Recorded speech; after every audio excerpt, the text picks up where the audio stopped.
ഇട്ടിട്ട് പോകാൻ വീട്ടിൽ പോകണം. എന്തൊക്കെയാണ് വിശേഷങ്ങൾ? സാറാമ്മ നല്ലൊരു കലാകാരിയാണല്ലോ. എന്തേ അങ്ങനെ തോന്നാം? സാറാമ്മ എന്ത് മനോഹരമായിട്ടാണ് എംബ്രോയിഡറി ചെയ്യുന്നത്. എന്റെ ടവലിൽ പൂക്കൾ തിന്നു. എന്റെ കച്ചീപ്പിൽ എന്റെ കച്ചിൽ പൂക്കൾ തിന്നു. കച്ചീപ്പ് കൊടുത്താൽ പിന്നെ പിന്നോ? അയ്യോ എനിക്ക്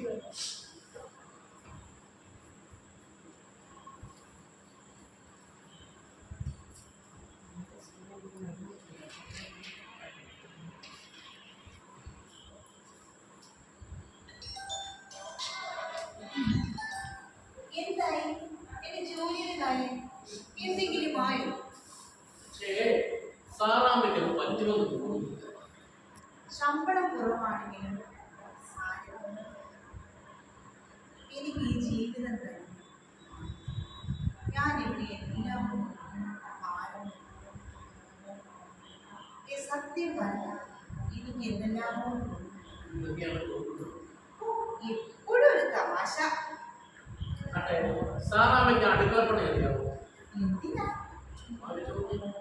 എന്നാൽ ചോറ് കറി വയ്ക്കാൻ അറിയാം, പലഹാരം ഉണ്ടാക്കാൻ അറിയാം, ചായ കുടിക്കാൻ അറിയാം. നാഴി അരി കൊണ്ട് തന്ന കഞ്ഞി വെച്ച് കളിപ്പിക്കാനാണ്. എന്നീ അടുക്കളക്കാരി അപ്പാണോ? വെറുതെ ചോദിച്ചു. സാറാമ്മ പഠിച്ച കണ്ടല്ലേ ഈ ഡുങ്കുട് സഞ്ചി തൂക്കി നടക്കുന്ന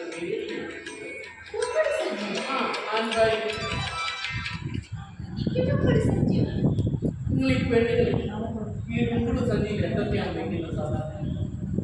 ഒരു നുണങ്ങ പൗഡി, ഒരു നുണങ്ങ കണ്ണാടി, ഒരു നുണങ്ങ അതിൽ പ്രേമലേഖകൾ വെക്കാറുണ്ടോ?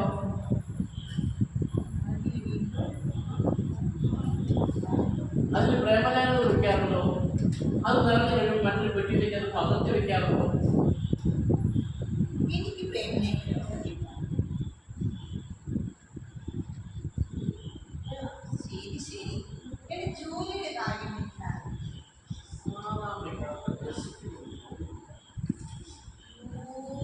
രസിച്ചു, 1000 വട്ടം രസിച്ചു. എന്നാലേ ഞാൻ സാറാമ്മയെ സ്നേഹിക്കുന്ന പോലെ സാറാമ്മ എന്നെ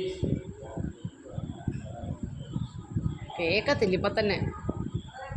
ഇച്ചിരൂടെയൊക്കെ ക്ലിയർ ആയിട്ട് ഇച്ചിരൂടെയൊക്കെ പറയണേ. ഉച്ചാരണ സ്ഫുടത വേണം, ഉച്ചാരണ സ്ഫുടത. പറഞ്ഞു ഇവിടെ തൊട്ട് പറഞ്ഞു.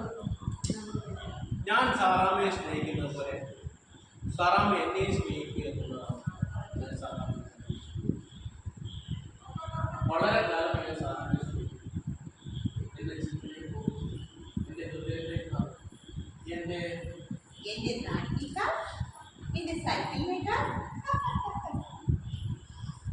ജോലിയുടെ കാര്യം എന്തായി പറയും.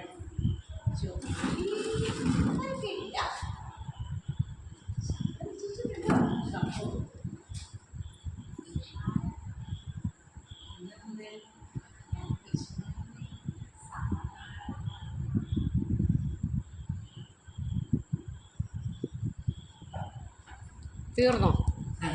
അടിപൊളി.